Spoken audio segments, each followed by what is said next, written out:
আসসালামু আলাইকুম প্রিয় দর্শক, প্রিয় শ্রোতা, আপনাদের মাঝে আজকে হাজির হয়েছি নতুন একটি আপডেট নিয়ে। দুঃখের বিষয়, কথাগুলো আসলে বলতে হচ্ছে। আশা করি আপনারা ভিডিওটি সম্পূর্ণ দেখবেন। সম্পূর্ণ দেখলে বাস্তব যে চরিত্র, বাস্তব যে কথাগুলো, সেগুলো আপনারা বুঝতে পারবেন। তো আপনারা যে থাম্বনেলে দেখতে পাচ্ছেন যে কথাগুলো এবং টাইটেলে যে দেখতে পাচ্ছেন, সেম এই কথাগুলোই আমি আজকে বলবো এবং কিছু ঘটনা ঘটে যাওয়া সম্বন্ধে আজকে আপনাদেরকে বলবো। তো চলুন ভিডিওটি আমরা শুরু করি। মনোযোগ সহকারে আপনারা ভিডিওটি দেখি। বন্ধুরা, আমরা যারা রাইড শেয়ার করি, রাস্তায় রাইড শেয়ার করি, আমরা তো আসলে অন্যায় কোনো কাজ করি না। আমরা যাত্রীদের গন্তব্যস্থানে পৌঁছে দিই অতি তাড়াতাড়ি, জলদি, হ্যাঁ, যেন তারা অফিস করতে পারে এবং বাসায় ফিরতে পারে অল্প সময়ের ভিতরে। তো আমাদের মতো সার্ভিস এরকম হয়তো এই রাইড শেয়ার পেশায় আর কেউ দিতে পারে না। ধরেন সিএনজি, রিক্সা, বাস, এগুলো তো আমাদের আগে যেতে পারে না, তাই না? ওরা জ্যামে বসে থাকে, আমরা জ্যাম থাকলেও আমরা বাম সাইড দিয়ে সুন্দরভাবে তাদেরকে গন্তব্যস্থানে পৌঁছে দিই। মোট কথা হচ্ছে তাদেরকে আমরা টাইম সেভ করে দিই।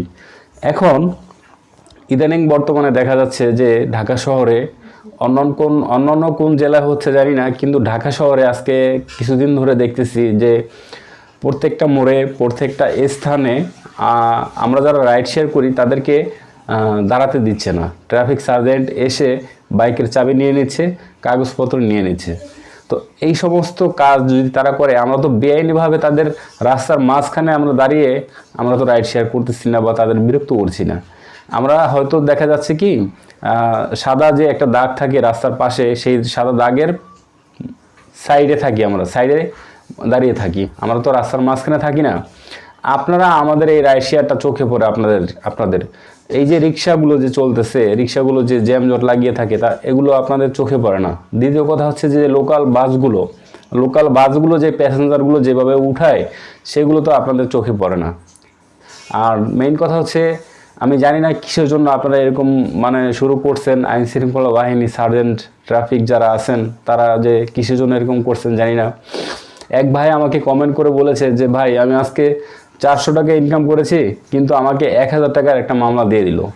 তো এখন আপনি যে 1000 টাকার একটা মামলা দিলেন, ওই লোকটি তো 400 টাকা ইনকাম করছে, 600 টাকা তার ঘাটতি। তো সে কি করবে? আপনারা তো সরকারি চাকরি করেন, বড় বড় চাকরি করেন, হ্যাঁ, ভালো ভালো পোস্টে আছেন আপনাদের মাস শেষে হলে তো আপনারা বেতন ঠিকই পেয়ে যাবেন আপনারা। এবং কি সাথে কিছু কিছু অসৎ যারা সার্জেন্ট, পুলিশ আছেন, ট্রাফিক আছেন, তারা কিন্তু ঘুষ খায়। আমার নিজের চোখে দেখা, একটা সিএনজির কাছ থেকে তারা 10 টাকা করে নেয়, 5 টাকা পর্যন্ত নেয়। তারা কেন নেবে? তারা ঘুষ। আপনাদের কি সরকার কি টাকা দেয় না? এখন এই কথাগুলো যদি আমি বলতে যাই, হয়তো দেখা যাচ্ছে যে আমি কালার হয়ে যাব, কিন্তু কালার হলেও যেটা সত্য, সেটা বাস্তব, এটা আমাকে বলতেই হবে। আপনারা ক্যান্টনমেন্টের যে আইনগুলো দেখতে পাচ্ছেন, দেখেন। আপনারা ক্যান্টনমেন্টে গেলে আপনারা যারা চালক, তারা সাবধান হয়ে যান। হ্যাঁ, ভয় লাগে, একটা আতঙ্ক লাগে মনে, কখন আমি কোন ভুল করে ফেললাম, কখন জরিমানা করবে। কারণ হচ্ছে কি জানেন? ওখানে কোনো ঘুষ চলে না। সেনাবাহিনী যে রাস্তাটা, যে সেখানে কোনো ঘুষ চলে না, কোনো টাকার বিনিময় হয় না। হ্যাঁ, আইন সেখানে কঠিন আইন, কড়া আইন চলে। এর জন্য সবাই চালকরা ভীতু থাকে, সুন্দরভাবে রাইড করে, সুন্দরভাবে গাড়ি চালায়, হ্যাঁ, সুন্দরভাবে ড্রাইভিং করে। বুঝতে পারছেন? তো এরকম ঢাকা শহরটাকে এরকম না কেন? কারণ কি, আপনি এই যে টিটি ভাড়া দেখতে পারেন, টিটি ভাড়া আপনারা যারা চিনেন, টিটি ভাড়া দেখা যাচ্ছে যে বড় বড় লরি গাড়িগুলো দাঁড়িয়ে থাকে। টিটি পাড়ার একটু সামনে গেলে মানিকনগর, বাম পাশে বড় বড় বাস দাঁড়িয়ে থাকে। সায়দাবাদ গেলে দেখা যাচ্ছে যে হাইওয়ে রোডে যে বাসগুলো চলে, সেই বাসগুলো সাইডে দাঁড়িয়ে থাকে। তারপরে দেখা যাচ্ছে যাত্রাবাড়ি যান, যাত্রাবাড়ি গেলে দেখা যাবে কি লোকাল বাস, মনে করেন উল্টা পাল্টাভাবে যাত্রী উঠাচ্ছে, জ্যাম লাগিয়ে আছে। এইগুলো তো আপনাদের চোখে পড়ে না, শুধু আপনাদের বাইকগুলো চোখে পড়ে। এখন আমরা যারা বাইক রাইড শেয়ার করি, আপনারা কি চাচ্ছেন যে বাইক রাইড শেয়ারটা আসলে ঢাকা শহর বাংলাদেশ থেকে চলে যাক, উঠে যাক? যদি এগুলো আপনারা না চান, তাহলে নিশ্চয়ই আপনাদের কাছে অনুরোধ, দয়া করে আপনাদেরকে বলবো যে আপনারা আগে যেভাবে সুন্দরভাবে আমাদের রাইড শেয়ার করতে দিতেন, এখন আমাদের সেইভাবে আমাদের রাইড শেয়ার করতে দেন। কারণ আপনাদের যখন একটি সংসার আছে, আমাদেরও কিন্তু একটি সংসার আছে। এই রাইড শেয়ার করে কিন্তু আমাদের সংসার চালাতে হয়। আমরা দৈনিক দেখা গেল 1500 টাকা, 1400 টাকা, 2000 টাকা হাইয়েস্ট আমরা ইনকাম করতে পারি। এখন যদি আপনারা আমাদেরকে 5000 টাকার একটা মামলা দিয়ে দেন, তাহলে আমরা কিভাবে এটা পূরণ করব? কিভাবে আমরা এটাকে ক্ষতিপূরণ দিব? আমরা এগুলো সব কিছু বিবেচনা করে আপনারা একটু সহনীয় হন। আপনারা সহনীয় হয়ে আপনারা প্লিজ আমাদের উপরে একটু দয়া দেখান। আপনারা এই কথাগুলো আসলে আমি আপনাদেরকে বলতেছি, কারণ বিশ্বাস করবেন কিনা জানি না, মিরপুর 10 নম্বরে দাঁড়াতেই পারি না, হ্যাঁ, পল্টন মোড়ে দাঁড়াতে পারি না। অনেক স্থান আছে সেখানে দাঁড়াতে দিচ্ছে না, দেয় না দাঁড়াতে। জ্যামজটটা কি আমাদের জন্য লাগে?